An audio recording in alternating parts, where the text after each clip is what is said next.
안녕하세요. 무조건 동아시아사 조성천입니다. 네, 오늘은 이제 5번째네요. 네, 오늘은 5대 시국 송나라부터 한번 다뤄보겠습니다. 그 전에 한번 중국사를 한번 다시 요약해보면요. 하은주가 핸드폰을 충전하고 지난 위진남을 만나 수당을 받아 오송에 놀러갔는데 갑자기 요금이 내려 원명청을 신중히 마셨다. 이렇게 계속 반복하시면은 이제 그 중국 역사에 대해서 대략적으로 이해할 수 있겠습니다. 5대 시국은요. 당나라를 멸망시킨 주전충에 의해서 후량이 건국되면서 907년부터 시작됩니다. 주전충은 누굽니까? 875년에 황소의 난이 일어나는데 황소의 난, 그 황소의 부하였죠. 그런데 이제 주전충이 당나라를 멸망시키고 새로운 나라를 건국한 것이죠. 후량. 그때로부터 979년까지 송태종에 의해서 통일될 때까지 그 70여 년간의 혼란기를 5대 시국이라고 하는 것이죠. 그 세계사나 동아시아사를 합의해 가지고 중요한 연대를 반드시 암기해야 할 이유가 있습니다. 예를 들자면은 그 유명한 프랑스 대혁명과 미국 독립선언이 있는데요. 잘못 생각하게 되면은 프랑스 대혁명이 먼저 발발해서 자유평등 박애라는 이념이 아메리카로 건너가서 미국 독립선언이 일어났구나, 이렇게 논리적으로 생각할 수가 있거든요. 아니죠. 미국 독립선언이 1776년 7월 4일에 먼저 발표가 되고요. 그래서 미국 독립기념일이 언제예요? 7월 4일이죠. 1776년 7월 4일에 독립선언을 했기 때문에 7월 4일이고요. 나중에 1789년에 프랑스 대혁명이 일어나는 것입니다. 이렇게 연도를 외우지 않으면 중요 사건의 선우가 이렇게 바뀔 수가 있는 것이죠. 그렇기 때문에 중요한 사건 연도는 반드시 외워야 되는 것이죠. 그리고 1776년 참고로 더 말씀드리면은 1776년에는 또 뭐가 있었나요? 지금 미국 독립선언이 있었고요. 영국의 아담 스미스가 경제학의 시조를 할 수 있는 아담 스미스가 국부론을 발표하는 게 바로 1776년입니다. 그때 경제학이 시작됐다고 하죠. 그리고 우리나라에서는 1776년에 뭐가 있었냐면 조선 후기의 마지막 제대로 된 임금 정조가 즉위한 해가 1776년입니다. 그래서 정조가 언제 죽었어요? 1800년에 죽습니다. 딱 떨어지게 1800년에. 조선은 사실상 정조의 죽은 1800년에 사실상 거의 끝났다고 봐야 되는 거죠. 그 이후에는 뭐 세도정치고 뭐고 완전히 나라가 어지러웠고요. 1776년 중요한 해입니다. 미국 독립선언이 있던 해고요. 아담 스미스가 국부론을 발표했고요. 정조가 바로 즉위한 해입니다. 다시 돌아와서 이제 5대 시국, 이제 907년부터 979년 사이에 이제 중요한 나라가 이제 나타나죠. 역사상에 거란이 나타납니다. 유목민족. 그 거란 이전에는 어떤 나라가 있었죠? 돌궐. 552년에 돌궐 제국이 성립됐다고 그랬죠. 그 전에는요, 북이. 북이 효문제 하나 정책, 북이. 그 전에는요, 흉노가 있었죠. 이제 거란이 이 시기에 나오게 됩니다. 거란은요, 916년에 야유라보기가 건국이 됩니다. 야유라보기. 야율이 성입니다. 그 동아시아사 많이 공부하신 분은 아실 텐데 나중에 징기즈칸이 이렇게 통일을 하고 서방 정복을 할 때 책사가 누굽니까? 바로 야율 초제입니다. 야율 초제. 거란 사람이에요. 거란 사람. 야율 초제. 이것에서 알 수 있는 것처럼 야율은 성이라는 거죠. 성. 그래서 916년에 야유라보기에 의해서 거란이 건국되고요. 926년에는 뭘 합니까? 거란이? 리민족. 고구려의 다음을 이은 발해를 멸망시키죠. 926년에. 참고로 발해는 언제 건국돼서요? 698년. 698, 96. 698년 건국돼서 926년 거란에 멸망하게 됩니다. 그리고 거란은 936년에 연운 16주를 획득합니다. 네, 굉장히 중요합니다. 연운 16주, 북경을 중심으로 한 지역인데 만리장성 안에 있는 지역이라는 게 중요한 거죠. 네. 그렇기 때문에 만리장성이 뭐예요? 유목민족이 못 쳐들어오게끔 장성을 쌓는 게 만리장성인데, 만리장성 안에 있는 땅을 거란이 갖고 있으면은 네, 그냥 밀고 쭉 내려오는 거죠. 네. 그렇죠? 그렇기 때문에 이 연운 16주를 빼앗겼다는 게 굉장히 중요한데, 연운 16주는 그 5대 식국 중에 하나인 후진의 석경당이 네, 거란이 준 것입니다. 빼앗긴 건 아니고요, 사실. 네, 후진의 석경당이 자진해서 갖다 바친 것이죠. 연운 16주를요. 네. 그리고 946년에는 네, 거란이 국호를 요로 바꿉니다. 요로. 이게 재미있는 건데요. 지금 보면 어떻게 되죠? 다 10년 단위로 이루어지죠. 네. 거란의 건국은 언제라고요? 916년. 네. 926년에는요, 발해를 멸망시키고요. 936년에는요, 연운 16주를 획득하고요. 946년에 네, 요로 국호를 변경합니다. 네, 굉장히 중요한 얘기입니다. 네, 그리고 거란의 지배 체제는 네, 북명관제, 남명관제. 네, 거란 민족에 대해서는 북명관제, 거란 그 고유관습법에 따라서 시행을 하고요. 네, 한족은 남명관제, 네, 주연제로 이렇게 통치합니다. 이것도 굉장히 중요합니다. 네. 거란은 어떤 제도로 통치했다고요? 북명관제, 남명관제. 그래서 거북남 이렇게 암기하시면 되겠어요. 거북남. 거란은 북명관제, 남명관제. 그럼 시험에 자주 나오는 금나라는요, 맹한모극제. 네, 지배체제가 맹한모극제로 하고요. 참고로 원나라는요, 어떤 지배체제가 통치체제가 있나요? 원나라는 네, 몽골족이 세운 나라 아니겠습니까? 몽골 제일주의죠. 예, 몽골 제일주의인데 일단은 천호제라는 게 있죠. 네. 네. 1000명단위 천호장이라고 그러고 100명은 백호장, 10,000명은 만호장. 이런 천호제를 도입한 게 몽골 체제고요. 명나라는 홍무제 때, 네, 태조 홍무제 때 이갑제를 도입합니다. 이갑제. 자치 향촌 다스리는 조직인데 이갑제라고 하고요. 그 다음에 청나라는 네, 팔기군, 네, 팔기군으로 조직을 했고, 네, 만한병용제를 씁니다. 청나라는. 만한병용제는요, 네, 한족과 네, 만주족을 모두 등용하는 것이죠. 아까 몽골은요, 네, 지들끼리 다 해먹었죠. 지들끼리 다 해먹었고 한족을 등용하지 않았고, 다만 네, 생목인이라고 해서 네, 서역인들을 등용했었죠. 네, 생목인. 네. 이렇게 거란은 또 하나 알아두셔야 될 게 그 유명한 전연의 맹약. 네. 전연의 맹약. 1004년. 네. 거란의 성종이 네, 쳐들어왔다가 송과 네, 협약을 맺어가지고 네, 더 이상 침범하지 마라. 우리가 이것저것 갖다 바칠게. 침범하지 마라. 그래서 맺어진 게 1004년 전연의 맹약입니다. 네. 이것도 중국의 네, 치욕 중에 하나죠. 네, 1004년. 또 다른 치욕이 뭐 있다고요? 네, 한나라 때 한 고조가 네, 묵득선한테 백등단에서 포위돼서 네, BC 200년에 평성의 지옥, 네, 평성의 지옥이 있고, 네, 2004년 전연의 맹약이 있고, 조금 이따 또 나올 네, 1126년에 정강의 변, 네, 정강의 변입니다. 금나라에 의해서 북송이 멸망하죠. 정강이면. 그래서 송나라는 남쪽 항저우로 와서 남송을 건국하게 되죠. 또 뭐가 있어요? 네. 1449년 명나라 때 네. 명나라 영종이 오이라트를, 몽골 오이라트죠. 네. 서몽골에 있는 오이라트를 치러 갔다가 포로로 잡힙니다. 네. 중국 역사상 왕이 네.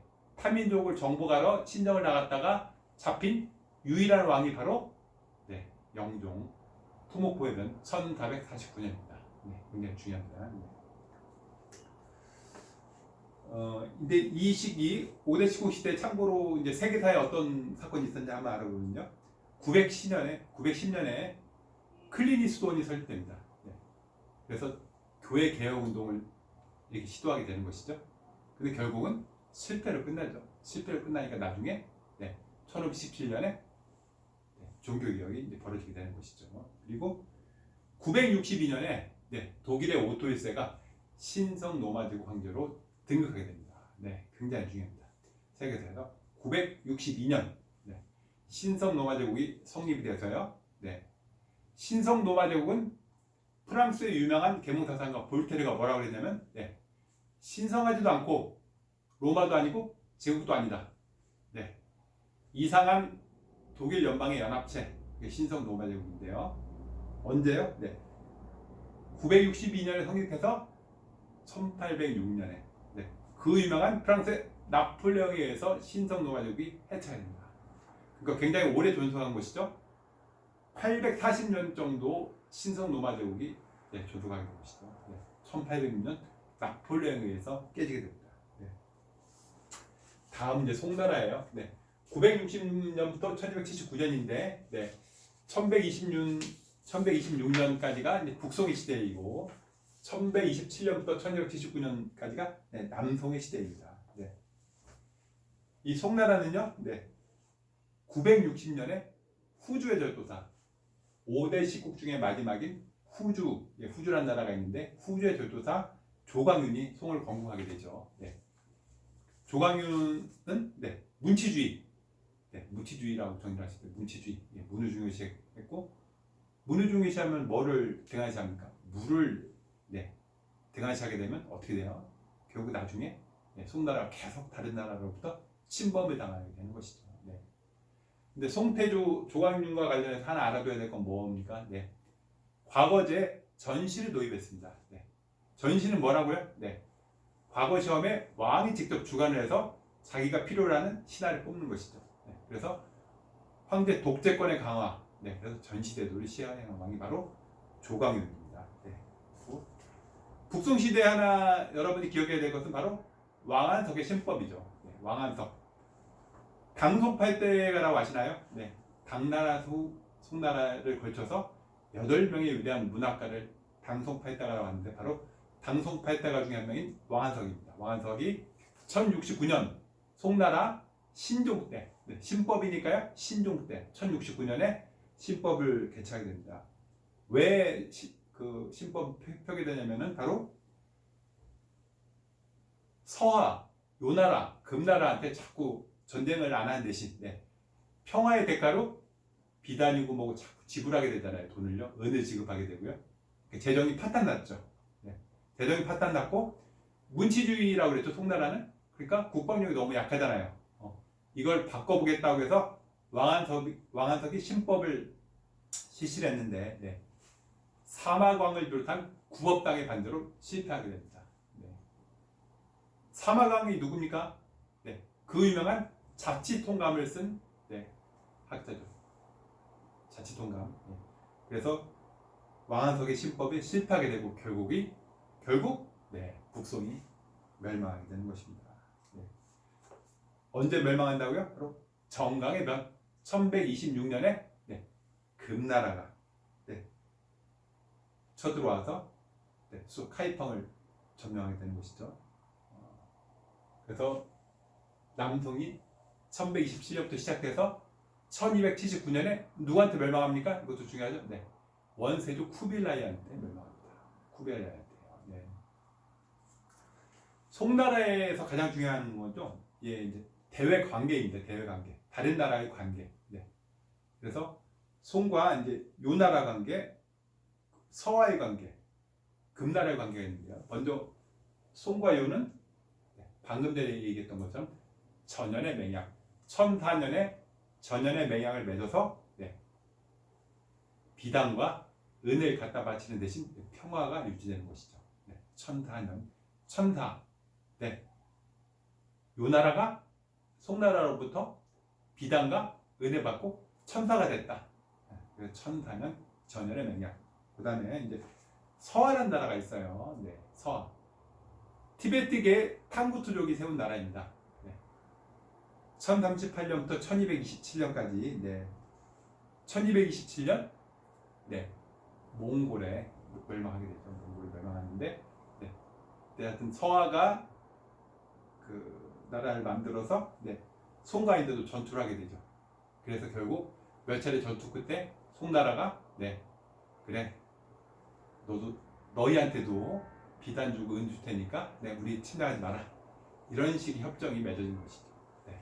그래서 중국에서는 어떻게 된 거예요? 거란, 서화, 송이, 네, 삼국이 일정 기간 평화를 이루게 되는데 그 대가로는 송이 계속 요에게도 돈을 갖다 퍼주고요. 네, 서에게도 갖다 바치는 거죠. 그러니까 재정이 파탄날 수밖에 없는 것이고 네, 국방력이 약화될 수밖에 없는 것이죠. 네. 네. 다음은 이제 금나라와의 관계입니다. 금나라는 누가 세운 거예요? 네, 여진족이 세운 것이죠. 네. 여기서 한번 정리를 하셔야 되는데 네. 우랄 알타이 역에는 세 종류가 있습니다. 네. 투르크족이 있고요. 네. 몽골족이 있고 만주 퉁수족이 있습니다. 다시요. 네. 투르크족, 몽골족, 만주 퉁수족이 있습니다. 그러면 투르크족은 누구예요? 흉노, 돌걸, 위구르. 네. 흉노, 돌걸, 위구르는 투르크족입니다. 몽골족은 누구예요? 당연히 몽골이고요. 또 이 거란이 바로 몽골족입니다. 그리고 만주 퉁수족은요? 여진족. 예, 나중에 이제 만주족의 이름 바꾸죠. 여진족이죠. 참고로 선비는요. 네. 선비는 어느 족인지 확실치 않습니다. 네. 그래서 지금 이제 아골타가 금을 건국했는데요. 어느 족이라고요? 여진족. 여진족의 기반은 어디예요? 만주라고 생각하시면 돼요. 만주. 네. 그래서 1115년에 와남부의 아골타가, 와남부는 부족 이름입니다. 최고 강성했던 부족 이름이 와남부예요. 네. 몽골에 뭐 오이라트 이런 거 있는 것처럼요. 그래서 1115년에 건국해서 1234년에 멸망을 하게 됩니다. 네. 1115년 건국을 했는데 네, 바로 강성해지죠. 네. 그래서 요가 멸망한 게 1125년이에요. 네. 1125년인데 누구랑 누가 연합을 했다고요? 송나라랑 네, 금나라가 연합해서 요를 1125년에 멸망시켜버리게 됩니다. 네. 1125년에 멸망시키고요. 1126년에 금나라가 보니까 송이 약속도 안 지키고 별 힘도 없잖아요. 그래서 바로 카이펑으로 쳐들어온 것이죠. 그래서 일어나는 게 뭐라고요? 정강해변. 1126년에 금나라가 송나라에서 카이펑을 점령해버리게 됩니다. 그래서 송나라는 북성이 멸망하고 남쪽으로 와서 항저우에서 1127년부터 네, 왕조를 새로 열게 되는 것이고요. 그 다음에 1141년에는 소흥의 화의가 맺어집니다. 소흥이 연호입니다. 연호. 소흥의 합의. 네. 이거는 그 유명한 악비 장군 아시죠? 악비? 네. 이제 이렇게 정강해변을 당해서 송나라가 한족이 난리가 났을 거 아닙니까? 저런 이민족한테 지금 나라를 뺏겼다고. 네. 그래서 악비 장군을 비롯해서 여러 이제 그 남성의 장군들이 국벌을 시도하는 거죠. 당연히 금나라를 몰아내려고요. 그래서 악비가 엄청난 힘으로 지금 몰아붙이니까 금나라에서 어떤 머리를 썼어요? 네. 진해라는 애를 포로로 잡혔던 진해라는 애를 다시 남성으로 돌려보내서 진해가 네. 가진 모략과 중상 모략으로 악비를 죽여버리는 것이죠. 네. 악비를 죽여버리고 1141년에 소흥의 화의를 체결합니다. 하여튼 뭐가 체결되면은 뭘 갖다 바치니까 당분간은 조용한 것이죠. 1141년에 소흥의 합의 체결된 이후로 그냥 이제 또 그 세력이 유지되는 거죠. 예. 싸움 안 하고요. 네. 그래서 1141년에 소흥 합의가 이루어졌고요. 참고로 이제 우리나라 고려, 당신 고려니까요. 고려 대외관계를 한번 보면은 거란이 우리나라에 세 차례 침입하게 되죠. 네. 993년부터 1019년까지 세 번 침입하게 되는데, 네. 1차 침입에서는 그 유명한 서희의 강동육주, 서희가 간파돼서 강동육주를 획득하게 되고 3차 침입 때 그 유명한 강감찬이 귀주대첩을 일으키게 되는 것이죠. 그 다음에 고려와 금의 관계를 보면은 아까 1125년에 요 나라를 멸망시키고 금나라가 고려에 어떻게 했습니까? 야, 니네 우리한테 사대해. 이렇게 1126년에 요구를 했습니다. 그러니까 고려가 힘이 없으니까요. 뭐 어쩔 수 없죠. 약속이니까. 그래서 사대를 갖추는데 그때 누가 정권을 잡고 있었습니까? 바로 이자겸이죠. 이자겸. 나중에 난이 일으킨 이자겸이. 그리고 이제 사대 관계를 맺는 거에 대해서 이제 고려에서 저런 금나라에 우리 사대할 수 없다 하면서 뭐가 일어나요? 서경천도가 일어나고요. 서경천도는 일어나면서 금나라 싸우자 이런 움직임이 일어나죠. 대표자가 누굽니까? 묘청이죠. 묘청. 그래서 묘청이 서경천도를 계속 주장했는데 왕이 결국 안 하니까 평양 서경에서 난을 일으키죠. 바로 1135년에 그 유명한 묘청의 난을 일으키게 됩니다. 묘청의 난은 결국 이제 실패하게 되고 이때 묘청의 난을 진압한 사람이 누구라고요? 삼국사기의 저자 김부식입니다. 김부식. 김부식이 묘청의 난을 진압하고 권력을 잡았고 삼국사기를 전설하게 되는 것이죠. 송나라 경제와 관련해서 알아둘 게 두 개 있는데요. 참파병가 도입됐다는 겁니다. 참파가 어딜까요? 베트남입니다. 베트남. 베트남을 여러분 역사를 보면요, 하노이를 그 중심으로 한 북부가 이렇게 쭉 남쪽으로 정벌해 나가는 과정이 바로 베트남의 역사입니다. 그러니까 지금 베트남은 처음부터 다 베트남이 아니었다는 거죠. 맨 북쪽, 중국과 접해 있는 북쪽이 원래 베트남이었고요. 이렇게 서서히 밑으로 내려와서 지금의 베트남 형태를 갖춘 거고요. 그 가운데 있던 나라가 바로 참파입니다. 참파. 그래서 참파 벼가 도입된 게 바로 송나라 때라는 거. 하나 알아주셔야 되고, 화폐가 유통했는데 송나라 때 교자입니다. 교자.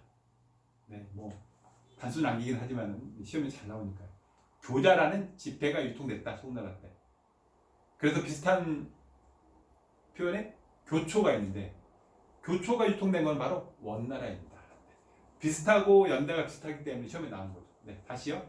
교자는요 송나라, 교초는요 원나라입니다. 몽골의 원나라. 알아주시면 되겠고, 이제 송나라에서 또 하면 주목할 만한 게 바로 성리학이죠. 성리학. 유교의 한 분야인데 성리학. 지금 성리학이 나오기 이전까지 한번 그 유학의 발전을 보면요, 한나라 때 이제 유학이 관학으로 이렇게 정립이 되잖아요. 그래서 당나라까지는 훈구학이라고 그러죠. 훈구학. 왜 훈구학이라고 하냐? 경전에 쓰이는 글자 하나의 의미를 되새겨보자. 그걸 훈구학이라고 그러죠. 당나라까지는. 근데 이제 송나라 들어와서 성리학이 생겼습니다. 성리학이 생긴 건 바로 뭐 영향이에요? 불교 선종하고 도교 영향이에요. 영향을 받아서 유학이 체계화되고 세련된 거죠. 이제 갑자기 공정을 맹장을 하던 유교가 어떻게 됐어요? 인간의 심성과 우주의 원리를 파헤치기 시작합니다. 이게 바로 성리학이죠. 그리고 명나라로 가면요, 양명학이 나옵니다. 양명학. 심증리, 지행합일. 마음이 중요하다. 아는 것과 행동하는 것이 일치해야 된다. 지행일치. 그리고 청나라를 가면요, 고증학. 실사구시. 실질적인 것을 파헤치자. 고증학이 나오게 되는 것입니다. 아무튼 이 성리학은 도교 불교를 비판했어요. 도교 불교를 비판했고, 명분론을 강조하고 화이론입니다. 포인트는 화이론. 왜 이게 나왔을까요? 화이론. 그 잘난 척하던 한족이, 중원대륙의 주인이라 자처하던 한족이 지금 오랑캐, 되게 멸시하고 무시했던 오랑캐 여진족 금나라한테 지금 나라를 뺏겨가지고 지금 남송으로 와 있잖아요. 그러니까 뭔가 합리화해달라요, 한족을. 네. 그래서 화이론, 중화. 이는 오랑캐죠. 네. 동의하는 것처럼. 네. 그래서 화이론을 이때 만들게 되는 것입니다. 네. 참고로 이제 성리학을 집대성한 건 주인데요. 유명하죠. 네. 주자라고도 하고요. 네. 이기론이 여기서 나옵니다. 네. 우주 만물이 성립하고 존재하는 것은 이와 기로 설명하는 게 이기론인데, 여기는 네, 조선의 성리학 나온 뭐 이기 이원론, 이기 이런론, 기 이런론 이렇게 되는 것이죠. 이와 기가 하나다. 이기 이런론, 이기 이원론은 이와 기는 다른 것이다.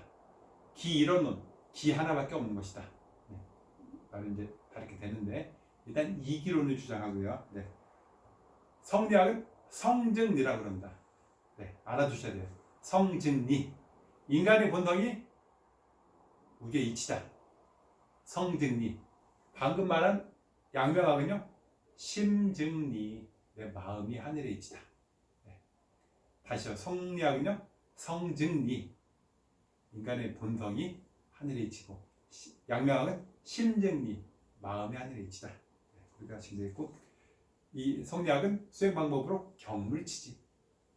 사물의 존재를 끝까지 파고들어서 분석하고 파헤쳐야 된다. 경물치지고요. 네. 이 주의는요, 오경보다 사서를 중요시합니다. 논어 맹자 대학 중용이 사서죠. 그래서 이 사서에 대해서 해석을 달아요. 집주, 사서 집주를 저술합니다. 네. 사서 집주를 저술하는데, 이 사서 집주가 네. 사서가 아닌 사서 집주가 바로 네. 그 이후에 과거 시험 교재가 됩니다. 그러니까 엄청난 영향을 미친 거죠, 주의가요. 우리나라 성리학에 들어와서도 뭐 주의를 거의 신처럼 보시지 않습니까? 네. 네. 그리고 주의는 근사록을 편찬합니다. 근사록. 네. 이제 요 송나라 시기에 이제 세계사적으로 또 어떤 의미가 있었나 한번 보면요. 1009년에 베트남의 리왕조가 수립됩니다. 네. 베트남의 리왕조는 지난번에 한번 언급을 했는데요. 네. 다시 한번 베트남 역사를 얘기해보면, 기원전 111년에 남비에시 멸망합니다. 누구한테요? 한무제한테 111년에 멸망하죠. 네. 그래서 938년까지 거의 1000년 동안을 중국의 지배를 계속 받게 됩니다. 계속 중국의 지배예요. 938년까지. 938년에 네, 중국으로부터 독립해서 몇몇 왕이 왔다 갔다 하다가 제대로 된 안정적인 첫 왕조가 바로 이 리왕조입니다. 1009년부터 1225년까지. 안정적으로 존속된 첫 왕조가 바로 이 리왕조인데, 리왕조 때 중요한 건 네, 과거제가 실시됐고, 문묘가 설치됐고, 국자감이 설치됐다. 네, 이렇게 세 개입니다. 다시요. 과거제가 실시됐고, 문묘, 국자감이 설치됐다. 이것만 알아주시면 되겠어요. 그리고 1077년에는 그 유명한 카누사의 굴욕이 일어납니다. 네, 카누사의 굴욕. 네.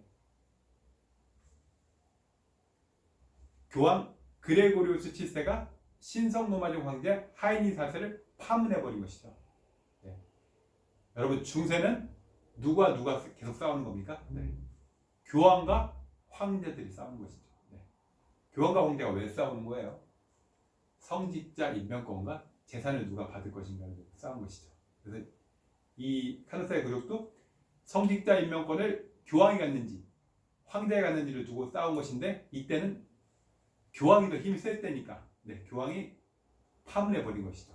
그러니까 어떻게 했어요? 하이니 4세가 카누사 성에 가서 네, 무릎 꿇고 맨발로 빈 거죠. 네, 그런 식으로 돼서 결국은 1122년에 보름스 협약이 맺어집니다. 그래서 결국은 성직자 임명권을 누가 갖냐고요? 네, 교황이 갖는 것으로 정리가 되는 것이죠. 네, 이때는 교황이 더 힘셌다. 이렇게 생각하시면 되고요. 1096년, 네, 중요합니다. 그 유명한 십자군정이 처음 시작됩니다. 1096년. 네.